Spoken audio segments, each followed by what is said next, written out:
अज़ीज़ तलबा अस्सलाम वालेकुम। उम्मीद है कि आप खैरियत से होंगे। हमने फ़र्स्ट ईयर केमिस्ट्री के पहले चैप्टर के फ़र्स्ट 5 लेक्चर पढ़ लिए हैं। आज हम बेसिक कंसेप्ट के जो छठा लेक्चर है उसके बारे में डिस्कस करेंगे। The content of today lecture are molecular ion, types of molecular ion, generation of molecular ion, relative atomic mass unit, the unit of relative atomic mass, and in the last we discuss about the examples of molecular ion and relative atomic mass. So let's start about the molecular ion. What is molecular ion? Molecular ion, we can define molecular ion as when a molecule lose or gain an electron, then molecular ion is formed. जब भी कोई molecule loose करेगा या gain करेगा electron को तो फिर क्या बन जाएगा? मॉलिक्यूलर आयन बन जाएगा। जिस तरह किसी एटम में से इलेक्ट्रॉन रिमूव होता है या ऐड होता है तो आयन बन जाता है, इसी तरह किसी मॉलिक्यूल में से इलेक्ट्रॉन ऐड गेन होगा या लूज़ होगा तो क्या बन जाएगा? मॉलिक्यूलर आयन बन जाएगा। Same as ion of atom, इसकी डेफिनेशन सेम है जिस तरह आयन की डेफिनेशन सेम थी। उसके बाद बात कर लेते हैं टाइप्स ऑफ मॉलिक्यूलर आयन की। मॉलिक्यूलर आयन के कितनी किस्म होती हैं? 2 किस्म के मॉलिक्यूलर आयन होते हैं। पहला जो होता है कैटायनिक मॉलिक्यूलर आयन, दूसरा क्या होता है? Anionic molecular ion. Cationic molecular ion कब बनता है? One molecule lose the electron, जब किसी मॉलिक्यूल में से इलेक्ट्रॉन रिमूव हो जाते हैं, लूज़ हो जाते हैं तो क्या बन जाता है? Cationic molecular ion. इसी तरह एनायनिक मॉलिक्यूलर आयन कब बनता है? When molecule gain the electron, जब किसी मॉलिक्यूल में इलेक्ट्रॉन ऐड होते हैं तो क्या बन जाता है? Anionic molecular ion. और इनकी एग्जांपल यहाँ लिखी हुई हैं। एग्जांपल कैटायनिक मॉलिक्यूलर आयन की एग्जांपल ये CH4 आयन हो गया, CO आयन हो गया, नाइट्रोजन आयन हो गया, और इसी तरह एनायनिक मॉलिक्यूलर आयन की भी एग्जांपल्स ये लिखी हुई हैं। इसके बाद cationic molecular ions are more abundant than anionic molecular ion. जो कैटायनिक मॉलिक्यूलर आयन होते हैं वो ज़्यादा पाए जाते हैं, अबंडेंट में पाए जाते हैं, कसरत में पाए जाते हैं। किससे? एनायनिक मॉलिक्यूलर आयन से। अब हम बात कर लेते हैं जनरेशन ऑफ मॉलिक्यूलर आयन की, कि मॉलिक्यूलर आयन को कैसे हम जनरेट कर सकते हैं। Molecular ions can be generated by passing high energy electron beam और by alpha particle through a gas. 2 तरह से आपकी FSC लेवल तक जिक्र किया गया है कि 2 तरह से हम मॉलिक्यूलर आयन को जनरेट कर सकते हैं। फर्स्ट नंबर पे है कि हाई एनर्जी इलेक्ट्रॉन बीम को गैस में से गुजार कर हम मॉलिक्यूलर आयन जनरेट कर सकते हैं। दूसरे नंबर पर बाय अल्फ़ा पार्टिकल, हम अल्फ़ा पार्टिकल को भी गुजार कर गैस में से मॉलिक्यूलर आयन को जनरेट कर सकते हैं। तो उसके बाद the break down of molecular ion obtain from the natural product.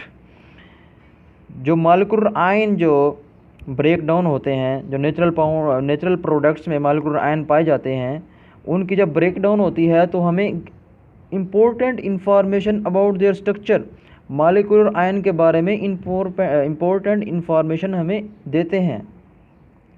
जब भी कोई नेचुरल प्रोडक्ट्स हम देखते हैं उसमें मॉलिक्यूलर आयन से बना होता है, जब उनकी ब्रेक डाउन होती है, जब हम उनकी ब्रेक डाउन करते हैं तो हमें उन मॉलिक्यूलर आयन के स्ट्रक्चर के बारे में काफ़ी मालूमात मिल जाती हैं। तो इसलिए मॉलिक्यूलर आयन की स्टडी, उनकी जनरेशन बहुत ज़रूरी है। उसके बाद नेक्स्ट टॉपिक है relative atomic mass. Relative atomic mass की डेफिनेशन ये है, it is the mass of an atom of element as compare to the mass of carbon 12। ये किसी भी एटम का मास होता है जो कार्बन 12 के एटम के साथ कंपेयर करके निकाला जाता है। कार्बन 12 का मतलब क्या है? कार्बन 12 का मतलब ये है, जो कार्बन के आइसोटोप्स होते हैं, 3 आइसोटोप्स होते हैं, जो 12 एटॉमिक मास वाला जो आइसोटोप इस्तेमाल करते हैं उसको कहते हैं कार्बन 12। इस तरह कार्बन 13 भी होता है, कार्बन 14 भी होता है, लेकिन हम रिलेटिव एटॉमिक मास के अंदर कौन सा कार्बन यूज़ करते हैं? वो है कार्बन 12। आइसोटोप होता है ये कार्बन 12। इसके बारे में हम नेक्स्ट टॉपिक में डिटेल में डिस्कस करेंगे, तो यहाँ पे आपको ब्रीफली थोड़ा सा गाइड कर दिया है। उसके बाद एटॉमिक मास यूनिट के बारे में, जो कि यूनिट है, उसके बारे में डिस्कस कर लेते हैं। एटॉमिक मास यूनिट क्या होता है? ये एटॉमिक मास यूनिट का एब्रीविएशन है। The unit express the relative atomic mass called atomic mass unit. Relative atomic मास को ज़ाहिर करने के लिए जो यूनिट इस्तेमाल होता है उसको कहते हैं एटॉमिक मास यूनिट, सिंपल उसको हम AMU लिखते हैं। It is the 1/12 mass of one carbon atom, ये किसी भी कार्बन एटम जो होता है, कार्बन 12 की बात कर रहे हैं, उसका 1/12 मास होता है, 12वां हिस्सा होता है। हमने बात कर लिया एटॉमिक मास यूनिट के बारे में कि ये वन एटॉमिक मास, एक एटॉमिक मास यूनिट जो होता है वो कार्बन 12 का 12वां हिस्सा होता है। अब एक एटॉमिक मास कितने ग्राम के बराबर होता है, तो इस यहाँ पे वैल्यू लिखी हुई है 1.66 मल्टीप्लाई बाय 10 हैविंग पावर -24 ग्राम। ये वैल्यू इतनी शॉर्ट है कि हम इस जो इशारिया है इसको आगे ले जाएं और एक से आगे हम तकरीबन 23 ज़ीरो लगाएं, हम 23 ज़ीरो लगाएं आगे हम, और उसके बाद हम इशारिया लगाएं, उसके बाद ज़ीरो इशारिया 23 ज़ीरो आएँ, फिर इसके बाद 166 लिखें, तो इतना मास बनता है ग्राम का, इतना मास इतना ग्राम बनेगा। तो इससे आप अंदाज़ा लगा लें कितनी छोटी वैल्यू है। तो इसलिए हम रिलेटिव एटॉमिक मास यूज़ करते हैं, क्योंकि हम जो हमारे बैलेंस हैं वो इतने मतलब बड़ी चीज़ों को माप सकते हैं, उनका वेट कर सकते हैं। तो उससे छोटी चीज़ें जो होती हैं, 1 ग्राम हो गया, उससे छोटी चीज़ें हो गई, बहुत छोटी चीज़ों को हम नाप नहीं सकते। और जबकि जो एटम होता है वो इतना स्मॉल होता है कि हम उसको अपनी आँख से देख नहीं सकते। उसके बारे में हम शुरू में पढ़ चुके हैं कि एटम जो होता है वो बहुत ही स्मॉल होता है, उसका जो उसका साइज़ होता है वो बहुत ही छोटा है। एक डॉट लगाएं उसमें कितने करोड़ों मालिक्यूल, कितने लाखों मालिक्यूल होते हैं, एटम होते हैं। तो इसलिए एटम का साइज़ बहुत छोटा होता है, उसका मास भी बहुत कम होता है। इसलिए हम उसको रिलेटिव एटॉमिक मास के ज़रिए नापते हैं। किसी चीज़ को माप लेते हैं, उसके साथ उसकी रिलेटिव क्वांटिटी लेकर उसको मापते हैं। उसके बाद why we use the relative atomic mass unit, कि हम relative atomic mass unit scale को क्यों यूज़ करते हैं, वही बात मैंने आपको बताई है जो यहाँ पर लिख दिया है। The mass of atoms are extremely small, जो एटम्स का मास होता है वो बहुत स्मॉल होता है, बहुत ज़्यादा ही स्मॉल होता है। We do not have any balance to it, हमारे पास कोई बैलेंस नहीं है, कोई हमारे पास तराजू नहीं है उसको वेट करने के लिए, ठीक है। इसलिए हमें क्या यूज़ करना पड़ता है, relative atomic mass unit scale को यूज़ करना पड़ता है। उसके बाद थर्ड नंबर पे कौन सी वजह है जिसकी वजह से हम रिलेटिव एटॉमिक मास यूज़ करते हैं, कि उसके बाद ये 2 रीज़न थी। उसके बाद तीसरे नंबर पर वो कहता है that is why we use relative atomic mass unit scale, इस वजह से हम relative atomic mass unit scale use करते हैं, क्योंकि हमारे पास कोई बैलेंस नहीं है और इसका एटम का मास बहुत ही कम है। उसके बाद relative atomic masses of few elements, चंद एक एलिमेंट्स की रिलेटिव एटॉमिक मास के बारे में हम एंड में हम बात कर लेते हैं। जो ऑन कार्बन 12 स्केल, जो कार्बन 12 स्केल को हमने रेफरेंस मारा था, जिसकी बुनियाद पर हमने रिलेटिव एटॉमिक मास निकालते हैं दूसरे एटम का, उसके मुताबिक जो दूसरे एलिमेंट का जो एटॉमिक मास है वो हम यहाँ एग्जांपल के तौर पर देखेंगे। The relative atomic mass of carbon 12 C6 and carbon 6 और 12 उसका एटॉमिक मास हो गया, 6 एटॉमिक नंबर हो गया, इस 12 AMU एटॉमिक मास यूनिट। जो कार्बन 12 है उसका हम रेफरेंस मान के 12 ले लेते हैं, उसकी वैल्यू AMU।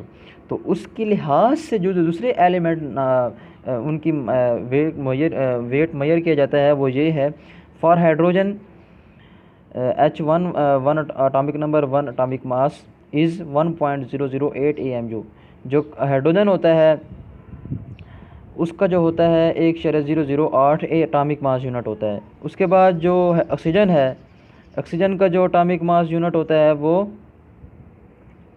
होता है 15.9994 AMU। और नियॉन का जो होता है उसका होता है 20.1797 एटॉमिक मास यूनिट। उसके बाद क्लोरीन का जो होता है वो 35.453 एटॉमिक मास यूनिट होता है। इसी तरह जो कॉपर है, कॉपर का जो एटॉमिक मास यूनिट है वो होता है 63.564 एटॉमिक मास यूनिट। और यूरेनियम का जो होता है 238.0289 एटॉमिक मास यूनिट। स्टूडेंट, आपको ये पता होना चाहिए जो भी हमने यहाँ पे एटॉमिक मास निकाले हैं AMU एटॉमिक मास यूनिट में निकाले हैं, ये रिलेटिव एटॉमिक मास यूनिट हैं, एटॉमिक मास हैं ये, उन एटम के, उन एलिमेंट के जो हमने यहाँ लिखे हैं। ये कार्बन 12 के साथ मुवाजना करके निकाले गए हैं। The element have atomic masses in fraction. Element के जो हमने यहाँ एटॉमिक मास लिखे हैं, देखे हैं, एग्जांपल देखी हैं, उनके जो एटॉमिक मास हैं वो फ्रैक्शन के अंदर हैं। And explain in isotopes topic. ठीक है, इनको हम आइसोटोप के जो टॉपिक आएगा उसमें हम एक्सप्लेन करेंगे। यहाँ पर जो आज का हमारा छठा लेक्चर है वो एंड होता है।